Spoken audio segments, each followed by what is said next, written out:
theme now. Steve's here, and I know even in the Pittsburgh area, if driving conditions aren't going to be bad, that doesn't mean people either trying to go somewhere or waiting for some family won't run into some problems. Yeah, and you know, at the airports, we have really lucked out. Yeah. No issues here. The problem is there's a lot of weather around the country, and there could be that trickle-down effect, and we're just starting to see it in New York and Philadelphia. Check out the delays. That number you're seeing, that is minutes. So Newark, we're talking about an average of 1.5 hour delays. Philly, just over an hour. Look at LaGuardia. We're talking about several hours, just over an hour at JFK. And there's also one other spot that has some pretty good delays right now, and that's Chicago. That's a hub for a lot of places that originate in Philadelphia, that originate in Pittsburgh. So please be aware, we've got 45-minute delays there.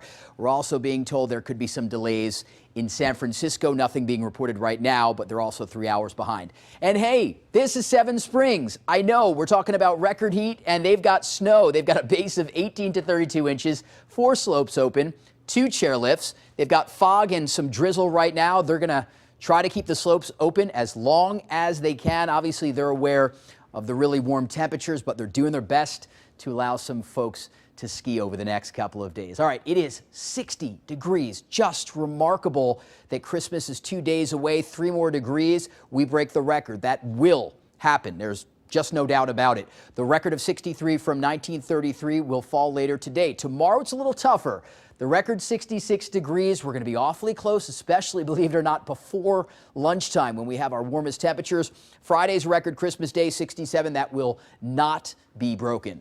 We're talking about potential records today and again tomorrow, but not on Friday. Maybe a near record on Saturday and Sunday. All right, check out the big picture. Warm front sliding to the north. Cold front back to the west, all this warm and moist air surging up our way, but just not a lot of rain in our immediate forecast. You can see kind of a donut hole down to our south and west. So we'll have some scattered showers the rest of the day, but it looks like not a washout and the rain is not terribly heavy. Forecast weather map, 3 o'clock. Again, we're pumping that heat in. 65 degrees will break the record. Along this cold front is where we're going to have some very heavy rain after midnight. I think we're actually going to be dry for most of the evening after midnight. And this is actually what it looks like at 9 a.m. with that cold front right on top of us. We're going to pop up to 67, enough to break that record with the southerly winds.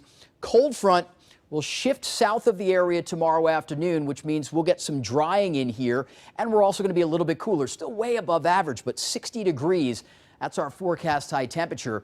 Then as we work into Friday, that front is going to stall out and turn back around. Now, during the day on Friday, we'll be at 57 degrees, but as we work back into the weekend, the rain coming up from the south, and once again, those very warm temperatures. So here's the timeline. Today, we're talking about scattered showers and 65. Tomorrow, heavy rain in the morning, dry for the afternoon, 67 tomorrow morning. By 3 p.m. tomorrow afternoon, about 60 degrees. Friday in the morning for Christmas and opening presents, the rain should not be in place. We're talking about the rain returning for the afternoon, 57, and heavy, steady rain possible both Saturday and Sunday as high temperatures pop up to 64.